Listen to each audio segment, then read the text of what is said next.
Този храст тук е малина. Това е целогодишна малина. Аз го отглеждам отдавна. Отказах се от отглеждането на малини, които плодават еднократно, и посадих такива малини, които до октомври-ноември ще плодават докато е топло. И от тях си приготвям натурален сок,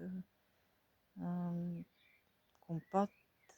Сладко не правя, но хубаво е да се замразите в фризера, да имате за чай, плодов чай, като си правите. И най-вече да ги ядете в прясно състояние, защото са много ценни, много полезни плодовете за здравето. Малиновите листа също са много полезни, не ги изхвърляйте. Аз, понеже не пръскам на тура, във всяко едно видео го казвам. Така че и листата, както на касата, така и на малината, са много полезни.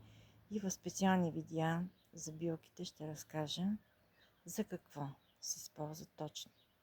Защото виждам, че на много места в интернет и в хранителни добавки е описано неправилно, дори опасни неща. И това буквално ме плаши. Аз познавам билките от дете и техния химичен състав и забелязвам всичко. Посадете си, няма да съжалявате. Много са